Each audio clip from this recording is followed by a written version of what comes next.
こんな立派な新築戸建てを息子に建ててもらって幸せなお嫁さんよね。都内に立派な一軒家を建てた息子の家に私は友人5名を連れて行った。この家を建てたのは私なんですけど。嫁の生意気な態度にムッときた私はその場で思わず嫁に説教をしてしまった。その結果、まさかあんなことになるとは知らず。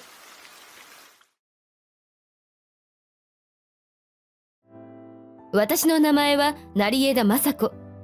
私は勤め先の先輩だった夫と結婚して以来、長年専業主婦として夫の実家で義両親との同居生活を送ってきた。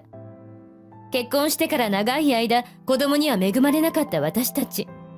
だが、私が33歳の時に長男の武志が生まれ、その翌年には年子の長女、ゆりえが生まれた。さらに、武志が小学校5年生の時に末娘の夏美が誕生。3人の子宝に恵まれ、早数十年。末娘の夏美ももう大学を卒業し、新社会人になったばかり。私は65歳、高齢者と呼ばれる年齢になり、年月が経つのは早いなと感じている。私はこの年齢になっても、ふと思い出すことがある。それは慣れない育児に奮闘しながらも、いろんな人たちとのつながりを持てたことだ。私は幼い頃からずっと明るくて積極的、おしゃべり大好きな性格だ。そのため子供たちの学校行事に行ってはいろんな人たちに声をかけ続けた。息子や娘の友人、同級生、子供たちの父兄の方々や学校の先生にも。その結果、私は学校行事に出向くと学校中の子供たちから声をかけられるようになった。あ、成枝のお母さんだ。今日は夏美ちゃん連れてこなかったの？こんにちは。今日は夏美ちゃん家でおねんねしてるの。今から参観日でしょ？みんなのとこは誰が来てくれるの？参観日に行っても息子ではなく息子の友達や同級生と喋っていることの方が多かったような気もする。むしろ子供たちの友達や同級生と親しくなることで子供たちが同級生に意地悪や嫌がらせをされることが減るのではないかと考えていた。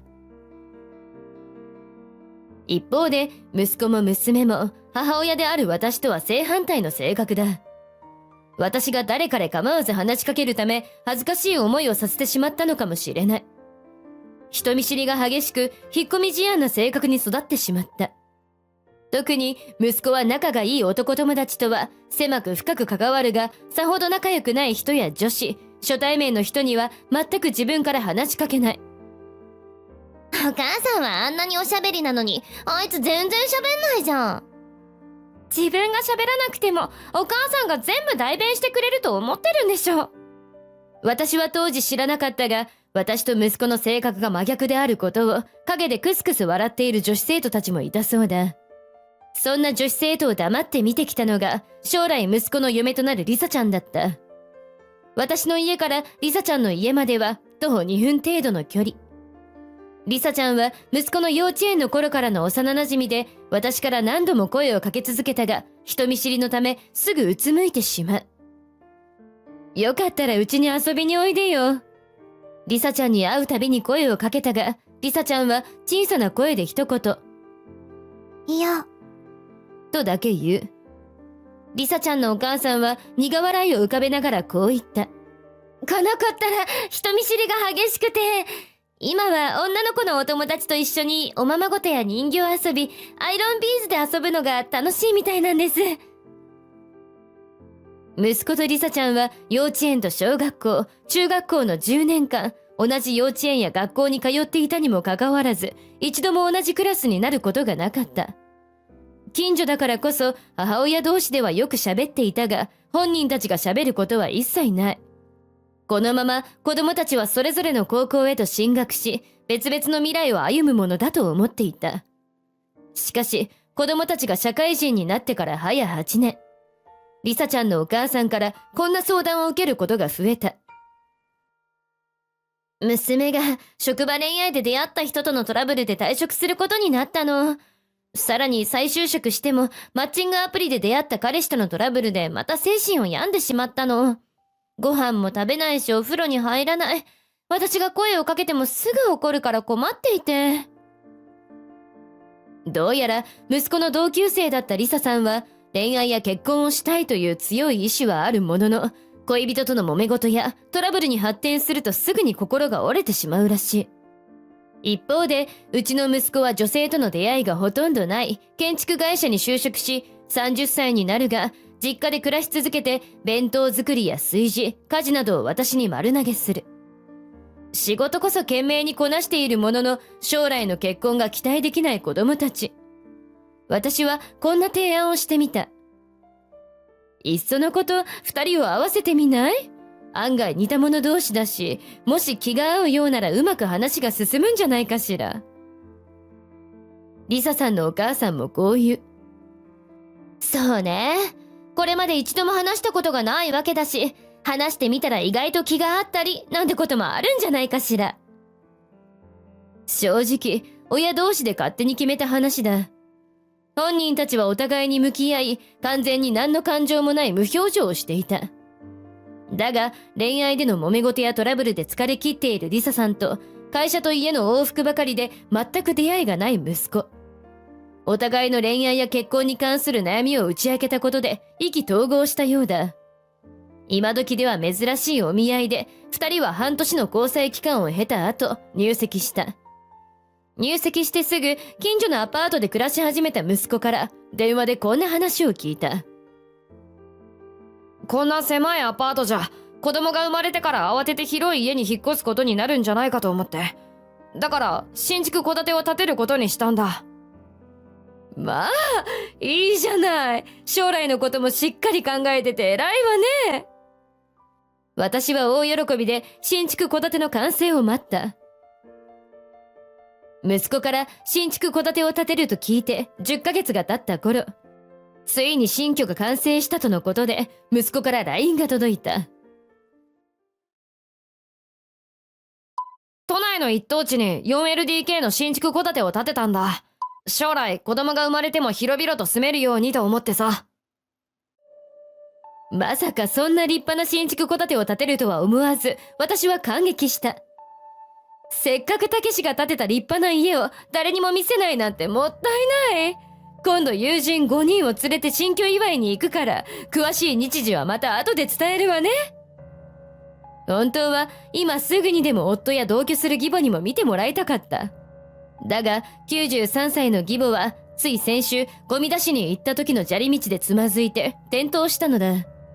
骨折は免れたものの大腿骨に深いひびが入っているとのことで現在入院中だった。定年退職した夫は現在平日フルタイム勤務のパート職として警備員の仕事をしている。休日は義母が入院する病院にいる時間が長いため新居に行く余裕がなかったのだ。せめて娘のゆりえと夏美に来てもらいたかったのだが、二人ともかなりの人見知りだ。仕事を言い訳にされ、息子の新居祝いには行かないと断られた。そして、あっという間に迎えた息子の新居祝い当日。息子の嫁のリサさんは唖然とした顔で私たちを見る。そして小声で息子に文句を言い始めた。ちょっと、お母さんのお友達ってみんな私たちの同級生の親御さんじゃない。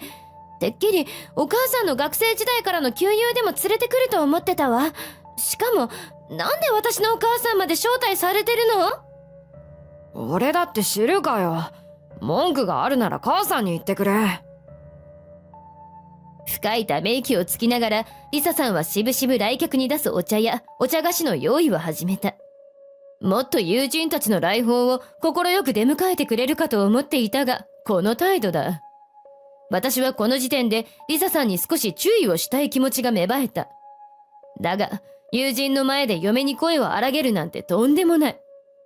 私は不満な気持ちを抱えつつも、新居のルームツアーを続けた。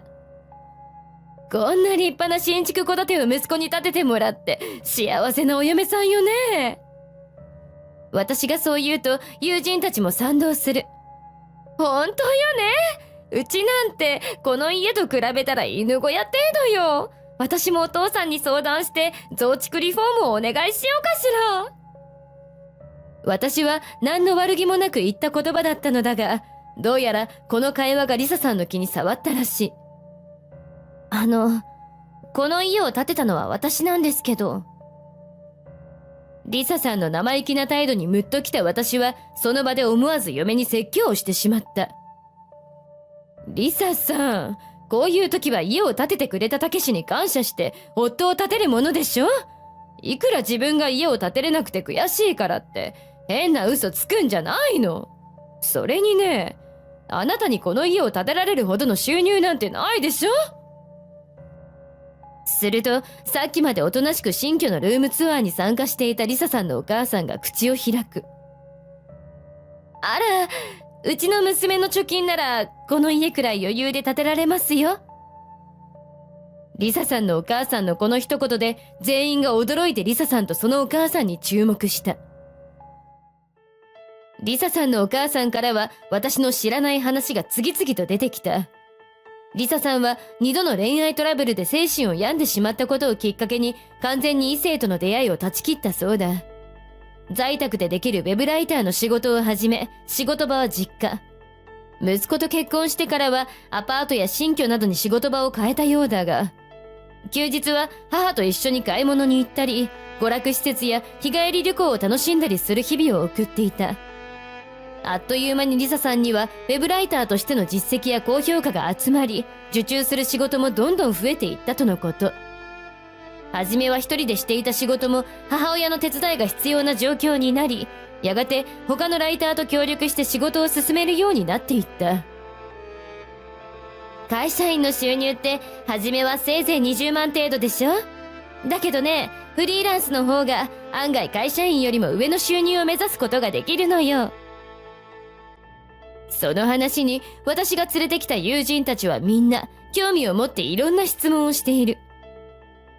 どこでそういう仕事を見つけたの？私、文章を書くのがすごく苦手なんだけど、そんな私でもできる在宅の仕事ってあるの？ウェブライターって具体的にどんな文章を書くの？私も息子も置いてけぼり状態。息子の新居を自慢するはずだった今日は、結局リサさんの職業自慢で終わってしまった。翌日、息子から私の元に鬼電がかかってきた。買い物に行っている間、マナーモードにしていたのだが、息子からの着信履歴は100件を余裕で超えている。私からかけ直そうとしたところで、再び息子から電話がかかってきた。母さんのせいでリサと離婚することになって、俺は家を追い出されることになったんだぞ。責任取れよ。私のせいってどういうことよ。私は何もしてないわよ。息子はマシンガントークでリサさんとの揉め事の内容を話す。息子の話では結局あの後夫婦喧嘩になったらしい。あなたは建築会社の一社員としてこの家を建てただけでしょ。この家の建築費用を支払ったのは私なの。それなのになんであなたが建てたことになってるの？母さんが勝手に勘違いしてたんだよ。それならお母さんに勘違いされないような伝え方をすればよかったじゃない。私が建てた家なのにあなたばかり称賛されるなんてずるいわ。君だって最後の方は自分の仕事の自慢話ばっかりだったじゃねえか。私はただ自分が今何の仕事をしているのか話しただけよ。あの人たちがその話に食いついてきたから返事をしていただけ。夫婦で散々言い合いになった結果、リサさんはとんでもないことを言い出したそうだ。岩城くんのお母さんがあなたのお母さんのご友人として来ていたでしょ。私、彼のことを高校時代3年間ずっと片思いしてましたって伝えたの。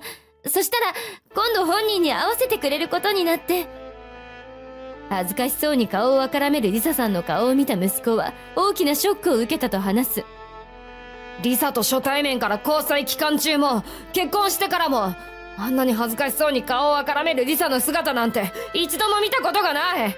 やっぱり俺たちを無理やりくっつけた母さんが悪い。私は息子からこれまでの不満や怒りを全てぶつけられた。なんとか息子との電話を切った私はリサさんに謝罪しようと電話をかけたが、すでに着信拒否されているのか電話がつながらない。家から徒歩2分の距離にあるリサさんの実家を訪ねたところ、リサさんのお母さんからこんな話を聞いた。もう二人の間では離婚が成立して、娘は岩木さんの息子さんと新居で同棲してますよ。家の名義を娘から彼に変えて、彼がローンを払うって約束してるとかで、やっぱり嫁に全額新築戸建ての費用を出させる男性なんて解消なしですよね。私はリサさんのお母さんが言った解消なしという言葉がやけに頭から離れない。うちの息子がもし少しでも私に似ていて積極的な性格だったら、嫁一人くらい幸せにできるような懐の大きい人だったら、気づけば私は息子に対してないものねだりばかりしていた。息子の元嫁は高校時代3年間片思いをし続けていた相手と結ばれ幸せに。私は今実家に帰ってきた息子に怒鳴られ続ける日々を送っている。母さんは昔からずっと俺のことを人見知りだとか引っ込み思案だとか言って、俺が喋ろうとする前に母さんが先々話しかけるのが悪いんだろ。俺がこんな性格に育ったのはおせっかいババアのあんたのせいだよ。義母は入院中にトイレに行こうとして再び転倒。ついにひびが入っていた大腿骨が完全に折れてしまった。入院生活が長引き寝たきり状態になってしまった義母の介護のため、インターネットカフェや介護施設を転々とし、介護施設の情報を集める夫。家に帰ると騒がしいため、夫は静かなインターネットカフェで宿泊することにどんどんハマっていったようだ。実家暮らしをしていた娘2人も息子の怒鳴り声が頭に響くからと、それぞれアパートを借りて出て行ってしまった。今この家に残っているのは私と息子だけ。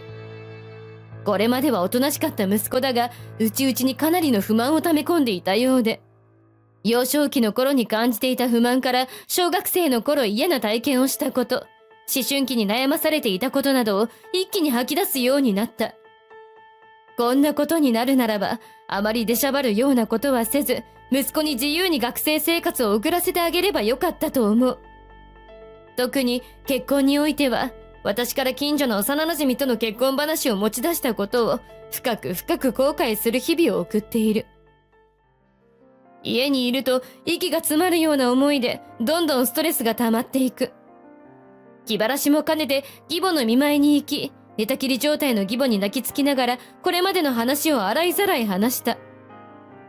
軽い認知症も患っている義母に話をして分かってもらえるとは思っていなかったが、誰かに打ち明けないといても立ってもいられなかった。そんな私に義母は微笑みながらこう言う。だってあんた昔からおせっかいな人だったからね。上品で決して本心を口にしない性格の義母に言われたストレートな言葉。私は義母の言葉を聞いてより深く反省した。